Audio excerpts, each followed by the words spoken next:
começando o programa Viva Mais, o seu programa de saúde, e hoje com um convidado muito especial, que já esteve aqui conosco, e como você manda no nosso programa, recebemos tantos e-mails pedindo que ele voltasse, e para nossa felicidade e dos nossos telespectadores, ele veio dar mais uma palestra em Porto Alegre, e nós vamos ter a oportunidade de conversar com ele novamente. Nosso convidado de hoje é o Dr. Lair Ribeiro, que é médico, cardiologista, nutrólogo, autor de 35 livros, dos quais 15 são best-sellers, 25 dos quais são traduzidos para outros idiomas e disponíveis para mais de 40 países. Na área de autoconhecimento e 149 trabalhos científicos publicados em revistas médicas americanas indexadas. O Dr. Lair Ribeiro teve a oportunidade de viver 17 anos nos Estados Unidos e trabalhar em 3 universidades americanas, entre elas a Harvard Medical School, a Baylor College of Medicine e Thomas Jefferson University. Além disso, foi diretor médico da Merck Sharp e Dohme e diretor executivo, chegando a vice-presidente da Ciba Corporation, hoje a Novartis. Olha que currículo maravilhoso, né?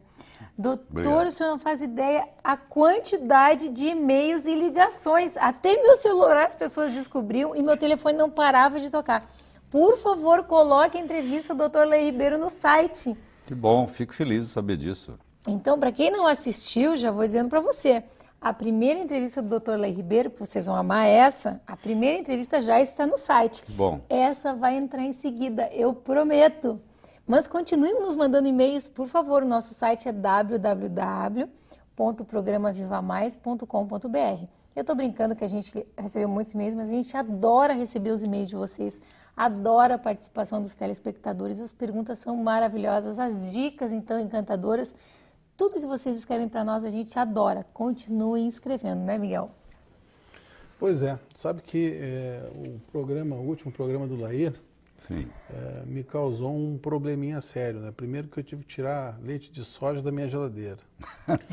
Daí glúten foi abolido. A barriga até diminuiu, né, Lair? Melhorou. Que bom. Ele diminuiu a barriga, é verdade. Mas perde mesmo. Açúcar e outras coisas nós cortamos. Então, assim, ó, eu tá com mais energia, não tá? Para trabalhar? Estou com mais energia. Eu tenho feito uma reposiçãozinha, como tu... Não é reposição, é modulação, né? Isso. E eu e o Vitor, nós fizemos, tu te lembra, nós fizemos o curso aquele de fim de semana com o Lair, que nos obrigou a nos inscrever, quer dizer, não ele, nós nos obrigamos a nos inscrever na pós-graduação que começa semana que vem. Começa semana Aliás, esse sábado. Começa sábado, sábado agora. Então sábado estaremos às 9 horas da manhã em São Paulo.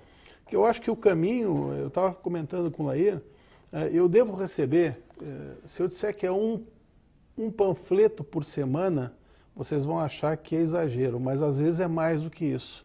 De congressos específicos para cirurgia plástica com enfoque em anti-envelhecimento. E o anti-envelhecimento ele passa por uma nutrição, uma alimentação adequada, principalmente, sim, né, Leir? Isso é verdade. E por uma modulação hormonal adequada. Sem isso não tem jeito de ter anti-envelhecimento. Né? Me diz uma coisa, Leir. Fala. A gente está com um copinho d'água, vamos começar com o básico. Vamos. Porque todo mundo fala aqui no programa, todos os médicos, sem exceção, que água é essencial, que a gente deve tomar água, não deve tomar refrigerante. Sim. Tu já falaste isso no último programa e aí surgiu essa dúvida. Refrigerante não tomei mais também. Ué, que bom, está tendo impacto. Não, então. eu tô entrando de cabeça, né? Porque eu tô com 52. Sim. Quer dizer, se eu não me cuidar agora... E a namorada dele tem 20, tu tá entendendo, né? Tem que se cuidar mesmo. Tem que me cuidar. Bom, se bem que ela tá achando muito chato eu não comer mais nada e não tomar mais nada. Mas se tiver o resultado que parece que dá, realmente, né? Lá a gente tinha falado sobre refrigerante. Refrigerante... nem pensar, né? O problema do refrigerante tem vários problemas. Um deles é o próprio pH, né? O pH de um refrigerante é em torno de 2,5 e o pH é logarítmico. De 2,5 para 3,5 é 10, 3,5 para 4,5 é 100, 4,5 para 5,5 é 1000 e assim vai. O pH do sangue fica entre 7,35 e 7,45. Então você, quando toma um copo de refrigerante, você tem que tomar em torno de 32 copos de água da boa, só para equilibrar o pH que saiu do lugar. E acidez é igual velhice. O velho é ácido. O jovem, o recém-nascido é alcalino. À medida que você envelhece, você vai perdendo a alcalinidade no corpo e vai aumentando a acidez. E quando você alcaliniza o seu corpo, você traz muita saúde. Por exemplo, a célula cancerígena, ela precisa de um ambiente acídico, um ambiente ácido para ela poder proliferar. Então, quando você alcaliniza o tecido, na célula cancerígena, ela para de se, ela diminui a proliferação. Então, tudo aquilo que você fizer que aumentar a sua alcalinidade faz uma diferença. Às vezes a própria água. A água, 70% do corpo em torno, como um todo, né? Você pega o sangue, é 90% ou mais. Mas 70% do corpo como um todo é água. É o nutriente mais abundante que existe no corpo. E nós, na medicina, damos muito pouca bola para isso. O médico, em geral, não entende de água. Ele pensa que a água, o importante da água é ser pura. Isso é uma das características. Existem 4 outras tão importantes quanto, ou talvez até mais. Por exemplo, o pH, que nós acabamos de dizer, quanto mais, mais alto for o pH da água, melhor. Ele tem que ser, no mínimo, igual ou superior ao pH do sangue, ou seja, a água ideal ela tem que ter de 7,35 para cima de pH. Tem que ter o chamado poder de oxirredução, porque você toma uma água, ela pode ser oxidante ou antioxidante. Se ela é oxidante, ela te envelhece. Mesmo ela sendo, você diz, mas é água, mas não interessa. Se ela tiver o ORP, que a gente chama, acima de 400, que é, por exemplo, se você tomar uma água de torneira hoje no Brasil, ela tem um ORP acima de 400, aquilo ali é uma água oxidante. O que é o ORP? O ORP é o poder de oxidação dela. Ela tem que ser mais redutora e menos oxidante. Como é que a gente examina isso? Existe um aparelho, um probo que você coloca dentro da água e isso mede, imediatamente te dá quanto que é o ORP.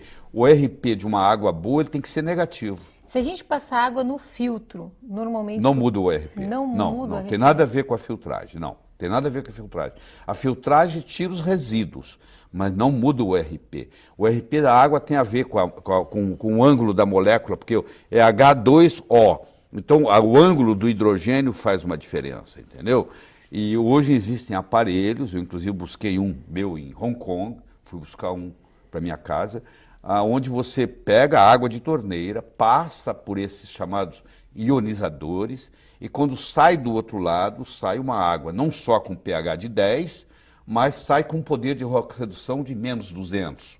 Quer dizer, essa é a parte boa da coisa, ele se torna um antioxidante. É como se você estivesse ingerindo um antioxidante. Mas tem outras coisas muito importantes. Por exemplo, a condutibilidade da água faz uma diferença enorme.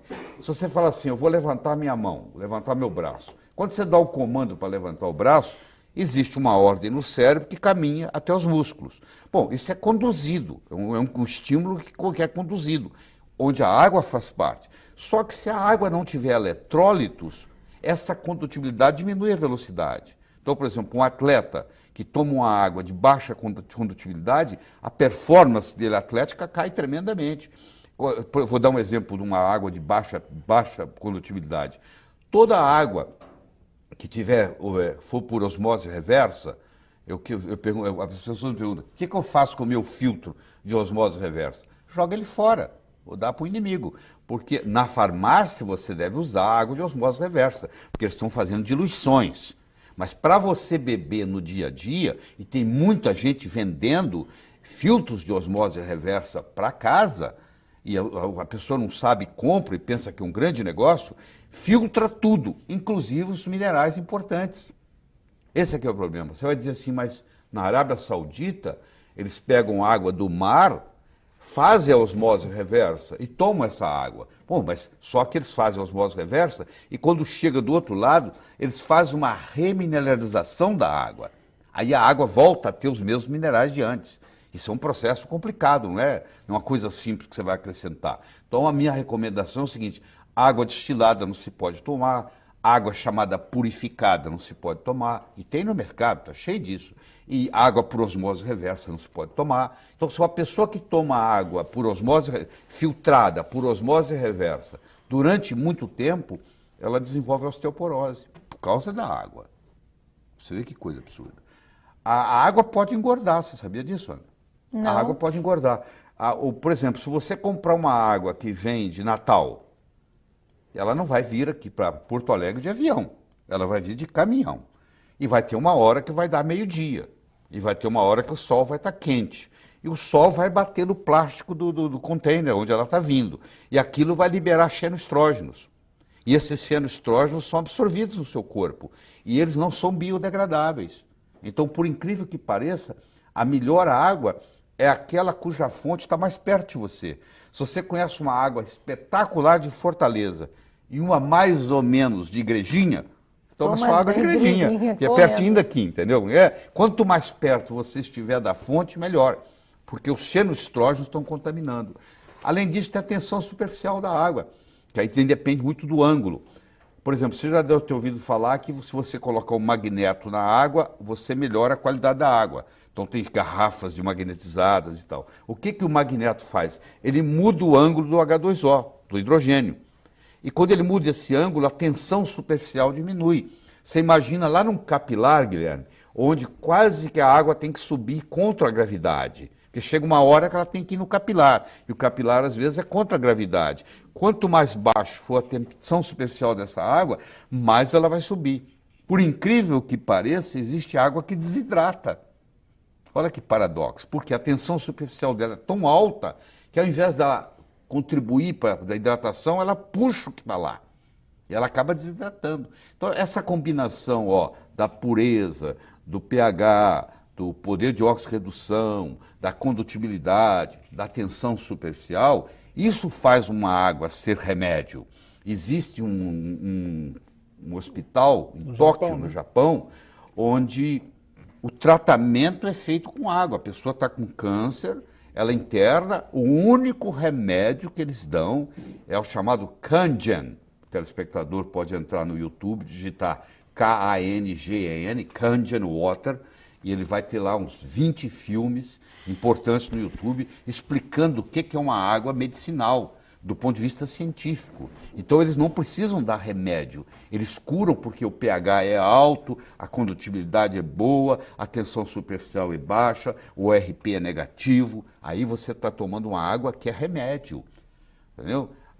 As regiões onde as pessoas vivem muito, você pega, por exemplo, região como Okinawa, como regiões até aqui no Equador, onde tem gente que vive muito mais de 100 anos, você vai ver a água é rica, por exemplo, em magnésio. Nós temos gente na Serra aqui, nós temos cidades na Serra onde as pessoas vivem muito. Pode Veranópolis, ser. Né? Veranópolis acho que é o lugar mais longevo do Brasil, né? A cidade mais longeva do Brasil, né? Tem mais longevos. Me diz uma coisa, mas tem como a gente... Tem como a gente...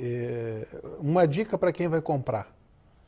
Uma dica que a gente vai comprar. Hoje é lei da Anvisa, você olha no rótulo, tem o pH. Então o pH, aquilo ali é muito interessante. Se você comprar uma água, por exemplo, com um pH muito baixo, é quase como se você estivesse tomando um refrigerante. Quase como. Então, tem por isso gente... que eu disse que eu já tive que mudar isso aí também. Mas que eu bom, virei leitor de garrafinha de água. Os caras devem achar que eu sou maluco, né? Que eu fico olhando o rótulo para ver pH. E o restante desses itens que tu falou? Isso aí você tem que ter aparelhos para medir, que não são caros não, viu? Eu tenho toda essa aparelhagem em casa, porque eu acabei de gravar um DVD em água, vou te mandar de presente, você vai adorar. Aliás, você está indo lá sábado, eu vou te dar de presente um. Eu acabei de gravar um DVD de 1 hora para médicos só sobre água, entendeu? Então você vai trazer o DVD atualizado. Você sabe, nós médicos sabemos muito pouco sobre água, né? Apesar de ser o nutriente mais abundante no corpo humano. A gente devia ser, se é o mais abundante, nós devíamos ter um conhecimento melhor sobre isso. Não se tem aula disso na faculdade de medicina. Infelizmente. Pelo menos na época que eu fiz faculdade. Não, agora estão pouco. As faculdades agora estão piores que na nossa época. Bem piores. Suco de laranja, Leia. Pois é, isso aí é um debate que a gente levaria horas para discutir, mas deixa eu chegar, eu vou começar do final. Frutose é um veneno, tá? Só que quando Deus fez a frutose, ele falou assim, eu vou fazer um veneno, mas vou colocar junto com esse veneno o antídoto, que é a fibra. Quem comer a fruta não vai ter problema, porque ela vai ingerir o veneno e ao mesmo tempo o antídoto do veneno, que é a fibra. Porque a fibra, por exemplo, você come uma maçã, você chupa uma laranja, a fibra não deixa aquele suco ser absorvido de uma vez, ele vai lentamente e o corpo vai dando conta. Agora, quando você faz um suco de laranja, por exemplo, a natureza não tem liquidificador, a natureza não tem espremedor. Entendeu? Isso foi uma coisa do homem. Quando você espreme uma fruta e tira o suco, você separou o veneno do antídoto. E aí essa frutose agora, ela está livre. Quando ela vai para o seu fígado, o metabolismo de uma frutose no fígado é igualzinho ao metabolismo de um álcool. Aliás, o álcool é feito de frutose, né? O álcool não é da açúcar do cana, por exemplo, ou da uva fermentado. Então, é a frutose. Uma frutose fermentada vira álcool. Então, quando você faz uso de um suco de laranja, por exemplo, e você faz isso todos os dias, aquilo é absorvido, vai para o seu fígado e ali funciona como se fosse um álcool. E aí desenvolve uma coisa, aliás, a doença que mais cresce em todo o mundo hoje é a esteatose hepática não alcoólica. Ninguém se falava isso há 20 anos atrás, de uma esteatose hepática não alcoólica. Hoje é o diagnóstico, é a doença que mais cresce no mundo. Nós temos na família isso. Então, a esteatose hepática não alcoólica advém do uso de refrigerantes e advém, por incrível que pareça, do uso de sucos. Sucos de fruta, que tomados com frequência todos os dias. Inclusive uva. Inclusive uva. Mas é o suco, é o suco. Água, se você tomar, se você engolir, se você chupar uva, é outra história. Já falando em chupar uva, se você me permite, o brasileiro não sabe chupar uva, porque o bom da uva está na casca e está na semente. Você vê muita gente chupando uva e jogando a casca e a semente fora. Quer dizer, o resveratrol, que é o polifenol que existe na uva, que estimula o gene da longevidade e faz você viver mais, que é o grande segredo do vinho, é o resveratrol. E hoje a gente até pode fazer uso dele em farmácia de manipulação, você manipula o resveratrol. O resveratrol, ele está contido na semente e na casca da uva. Mas daí, nesse caso, eu tenho no suco também, no suco de uva. Você tem no suco, não tenha dúvida que você tem no suco. Só que eu posso estar ingerindo a frutose, no caso. Mas o problema é que você ingere o resveratrol e está ingerindo a frutose ao mesmo tempo, e o preço que você paga é muito alto. Então, o ideal é você pode chupar a uva, que aí vem junto com a fibra, é diferente. Nós vamos ter que fazer um intervalo rápido. Última perguntinha. Teria que mastigar a semente. Teria que mastigar e engolir a semente, sim. Tá. O ideal, isso é o ideal. Normalmente a pessoa engole a semente, né? Mas só engolir também já é o suficiente. Já ajuda? A não ser que ela tenha problemas digestivos graves, né? Isso desde o último curso que você deu aqui, eu já estou fazendo com a frutinha, com a uva. Sim. Tá? Eu também fazia como todo mundo. Chupava só, jogava a semente e a casquinha fora. Mas o suco de uva agora, então, vou ter que abolir para uva fruta. Tá bem. Nós vamos fazer um intervalo rápido, já voltamos.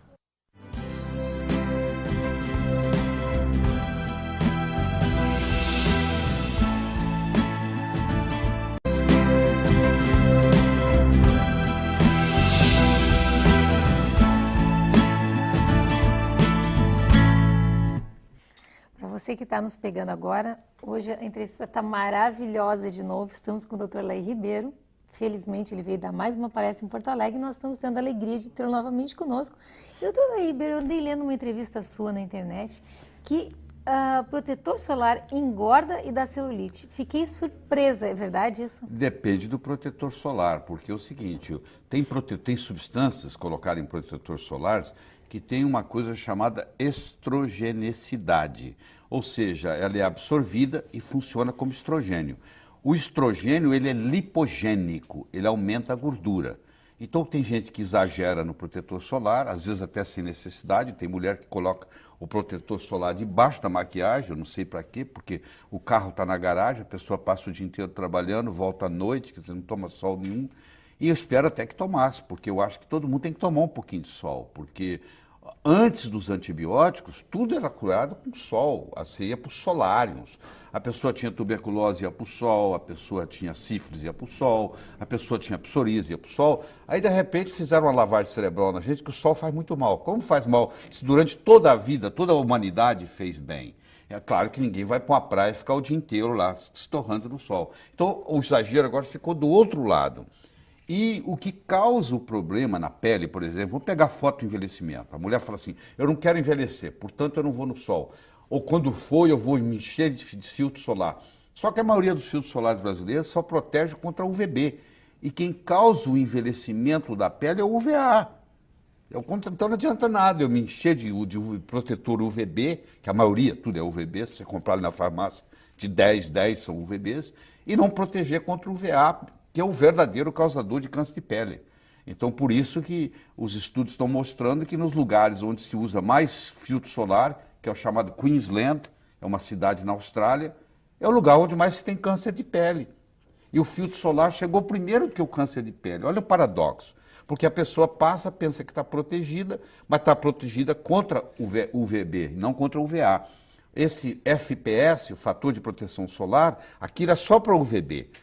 Quando o filtro solar tem proteção contra o UVA, é o PPD. Então, deixa eu ser bem pragmático. Eu acho o seguinte, você não passa o filtro solar e vai para a praia. Você vai para a praia, toma a sua meia hora de sol, e se você quiser ficar lá o dia inteiro, você agora passa o seu filtro solar que tem a proteção UVA e UVB, é o chamado largo espectro.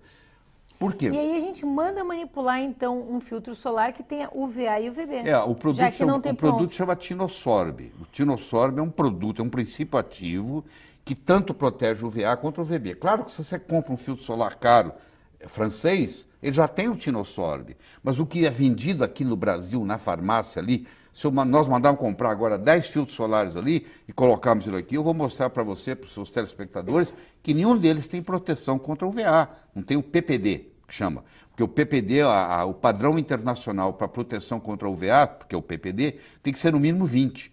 E eles nem vão citar a palavra PPD. Tem alguns que colocam assim, largo espectro. Mas se ele não fala o PPD, é porque ele não está protegendo. Porque se ele falar, a Anvisa vai exigir que ele prove que ele tem aquele PPD. Então existe um exagero muito grande nessa história de filtro solar, e alguns dos filtros solares, o 4-MBC, por exemplo, que é um princípio ativo, que é proibido na Europa, que é proibido nos Estados Unidos, ainda é permitido no Brasil, causa estrogenicidade, ou seja, engorda, e além disso, bloqueia a tireoide. Então tem filtro solar que bloqueia a tireoide e a função tiroidiana é comprometida com o uso do filtro solar. Então eu acho o seguinte, a pessoa deve tomar o sol, depois se quiser ficar lá o dia inteiro na praia, passa o seu filtro solar. Deixa eu dar uma dica muito importante. Quando você volta da praia, antes de você almoçar, você pode até tomar banho, você não pode usar sabonete. Se você toma sua meia hora de sol, pega a sua vitamina D, que aliás não é vitamina, é o hormônio mais potente que tem no corpo humano. Se fosse descoberta hoje, seria um hormônio, não uma vitamina. Foi erradamente classificada de vitamina D, de vitamina, e não é um hormônio. Então você vai lá e pega esse hormônio mais potente que tem, que inclusive previne contra câncer, e esse agora, só que ele é lipossolúvel. Quando você toma um banho e passa o sabonete, como também é lipossolúvel, ele vai lá e tira toda a vitamina D do seu corpo, da sua pele. Depois que você vai tomar um banho de sol, aquela vitamina D fica ali 2 a 3 horas para ser absorvida. Então, conclusão, volte da praia, se você quiser tomar o seu banho antes do almoço, tome, mas não use sabonete. Porque a água só não tem problema. Umas 2, 3 horas para tomar banho. Isso. Fica curtindo o solzinho senão você vai perder aquela vitamina D que foi adquirida ali. Quando você fica em torno de meia hora no sol, esse cara depende do tipo de pele. Tem 6 tipos de pele, né? Enquanto que uma pessoa loira de olho azul, ela pode pegar 20.000 unidades em 20 minutos, uma pessoa negra já tem que ficar 1h40 para pegar o mesmo número. Tanto é que pessoas negras que mudam... Vamos dar um exemplo. Você pega uma pessoa negra que mora no Rio de Janeiro e ela muda para Toronto. Se você observar, nos próximos 10 anos, ela vai sofrer uma doença degenerativa, ela é mais propensa a adoecer, porque ela vai ter mais dificuldade da vitamina D. Quanto mais escura for a pele, mais sol você precisa, mais dependente do sol você é. Entendeu? Isso é muito importante. Quanto mais longe você está do Equador, mais câncer você tem. A incidência de câncer em Porto Alegre é muito maior do que a incidência de câncer em Fortaleza, por exemplo. Você pode olhar as estatísticas do IBGE, olhando os atestados de óbito, tem muito mais gente morrendo de câncer em Porto Alegre do que morrendo de câncer em Fortaleza, porque Porto Alegre está muito mais longe, tanto faz para baixo quanto para cima do Equador. Tanto faz para o hemisfério sul quanto para o hemisfério norte. Quanto mais longe você mora do Equador, mais propensão a câncer você tem de todos os tipos. E isso é por falta, por deficiência de vitamina D. Tanto faz o horário do sol? Não, tanto faz não. Quanto mais próximo do meio-dia for, maior é a intensidade dos raios ultravioletas. Entendeu? Por isso que eles falam aí, ó, você deve pegar o sol da manhã ou do final da tarde, porque durante o dia, o meio-dia, ele é muito forte. Mas para aquele que quer ir lá e tomar um banhozinho rápido de sol e trabalhar, o melhor horário é meio-dia, porque em 10 minutos ele resolve o problema dele. Você entendeu? Isso justifica a reposição de vitamina D. Claro, eu diria que hormônio, se né? você fizer um levantamento de pessoas que têm deficiência de vitamina D em Porto Alegre, eu diria que é 100%. Eu diria que é 100%, porque nós fizemos um trabalho em Curitiba, examinamos 100 pessoas, foi 100%. Porto Alegre não vai ser diferente. Então, hoje existe uma grande deficiência de vitamina D. Ninguém vai estar ao sol, né? A pessoa ou tem medo do sol, que eu chamo de heliofobia, ou ela não tem tempo para tomar o sol, porque o carro está parado, o seu carro está parado na sua garagem. Você desce, entra no carro, vai para o seu consultório, opera o dia inteiro na sala de cirurgia, aí de noite você volta, pega seu carro, que hora que você toma sol? Hora nenhuma. Então o que acontece? Você vai perdendo a sua vitamina D. A vitamina D ela acumula. Você pode, por exemplo, durante o verão, e se acumula, se carregar de vitamina D, às vezes dá para o ano. Que ela é uma vitamina que pode ser armazenada.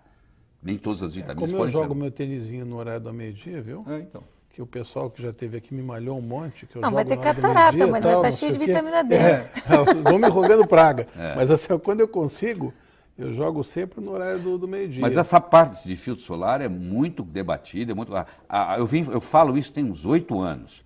A princípio, quando eu falava, os dermatologistas só faltavam me matar. Hoje, os próprios congressos de dermatologia já começam... Bom, tem uns 5 anos que vocês estão falando de PPD. E agora estão mostrando a estrogenicidade disso. Deixa eu contar o meu caso favorito, tem tempo? Claro. Tá. Eu estava vindo num voo de Belém para São Paulo, trabalhando no meu computador, fechei o computador, fui tomar uma água.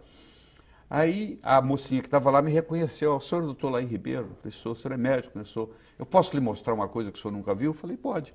Aí ela enfiou a mão na bolsa, procurou lá, me trouxe um filtro solar FPS 100, que vende nos Estados Unidos. Falou, aqui, eu uso um FPS 100.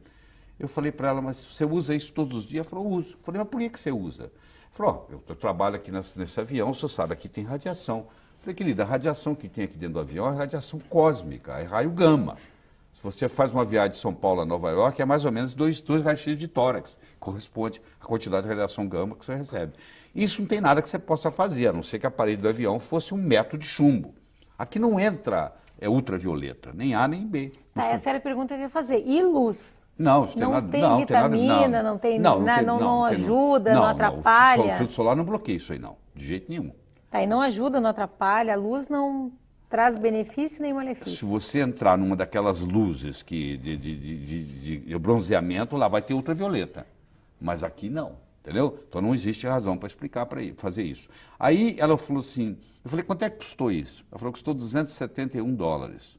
Que maravilha. Você imagina quanto isso deve representar do orçamento dela. Aí eu falei assim, quanto tempo tem que você usa? Ela falou, tem 11 meses. Aí eu posso te fazer uma última pergunta? Ela falou, pode. Você pode me dizer quando é que você engordou no último ano? Ela ficou vermelhinha e respondeu 7,5 kg. É por isso que você está engordando. Você está usando um FPS 100, ou seja, não existe lugar no planeta onde você está se preparando para ficar, porque o FPS é assim, ó, você no auge do verão, meio-dia, numa terça-feira, você vai para o telhado, para o lugar no sol, e você leva um cronômetro e vê quanto tempo leva para você ficar vermelho, o FPS multiplica aquilo. Vamos supor que você levou 20 minutos para ficar vermelho. FPS 8 é 8 vezes 20 minutos. Você imagina FPS 100. É 100 vezes 20 minutos. Você está procurando um lugar que não existe no planeta. Onde é que você vai encontrar 30 horas de sol seguido? Ou seja, você está esbanjando. E isso aí tem estrogenicidade, se absorve isso é lipogênico e faz você engordar. Você está engordando em consequência de um FPS que você está usando que não teria indicação. Já que nós estamos falando em estrogênio e estamos criando polêmica mesmo, né? Pode ser muito polêmico. Eu fico imaginando Pois é, os meus colegas eu já fiquei curiosa da modulação hormonal agora. Entendeu? Como eu fiz o curso contigo e a gente vai continuar, porque uma coisa que me interessou muito se fala muito mal de reposição hormonal, que na verdade a gente trata como modulação quando Isso. bem feita. É. Testosterona. Pois é, então você imagina, um indivíduo tem 70 anos de idade, ele vai no oftalmologista e fala assim, doutor, eu estou aqui porque eu não estou enxergando bem. Aí você imagina o oftalmologista dizendo para ele assim, eu vou lhe dar uma visão de 70 anos. Ele fala, não, doutor, peraí, eu vim cá para ter uma visão 20/20. Eu quero o melhor óculos que eu puder me dar. O indivíduo está com diabetes, ele vai no endocrinologista, o endocrinologista fala assim, eu vou te dar um pâncreas de 70 anos. Não, eu quero a minha glicemia abaixo de 100. Ó, o indivíduo de 70 anos vai no consultório do urologista. Oh, ele está com o testículo dele tem 70 anos, ele não produz mais testosterona como produzia aos 25. Por que não dá para esse indivíduo também? Aí você vai dizer assim, mas e não corre o risco de câncer? Eu falo, não, é o contrário. O jovem de 18 anos de idade que tem a testosterona em 2000 tem câncer de nada, pô. É à medida que você vai perdendo os hormônios que você vai desenvolvendo câncer. Só que eles desenvolveram uma série de hormônios, Guilherme, que não são hormônios, que causam câncer. Que no caso, por exemplo, vamos usar a metiltestosterona. Então, como a metiltestosterona causa câncer, o médico pensa que a testosterona causa câncer. Papagaio come milho e periquito leva fama. Eu faço testosterona em mim mesmo há 14 anos. Eu comecei aos 52, vou fazer 67 anos de idade. Eu vou só fazer um adendo, porque eu e meu filho vamos à academia depois do dia a dia e tal, a gente vai para uma academia e vamos mudar o nosso dia a dia. Depois do teu programa, eu tive duas pessoas assim que me pegaram na porta da academia. Pô, estava assistindo, tal, pô, adoro o Lair, comprei livros, tal. Cara, eu vejo esse cara há 15 anos, ele continua igual. Mas não tem segredo. É a parte nutricional, que infelizmente não dá tempo aqui para a gente estar discutindo, é a parte hormonal, entendeu? E é a atividade física. É uma combinação. Se pergunta assim, qual que é a perna mais importante de um tamborete de 3 pernas? Não tem a mais importante. A atividade física é importante, a parte nutricional é importante, a parte hormonal é importante. Quando você combina as 3 coisas, você consegue fazer o que eu chamo de envelhecer sem ficar velho. Porque envelhecer, Miguel, todos nós vamos envelhecer. A alternativa é morrer antes. Agora, ficar velho, parar de escutar, parar de enxergar, perder autonomia, perder controle esficteriano, esquecer o nome do filho, isso é opcional. Ou seja, as doenças relacionadas com a idade hoje são opcionais, só tem quem quer. Um brasileiro hoje de 65 anos de idade toma, em média, 6 remédios por dia. Remédios, ou seja, é doente, é uma pessoa já doente. Ele vai levar, às vezes, 15, 20 anos para morrer, mas ele já está doente. Então eu digo que o grande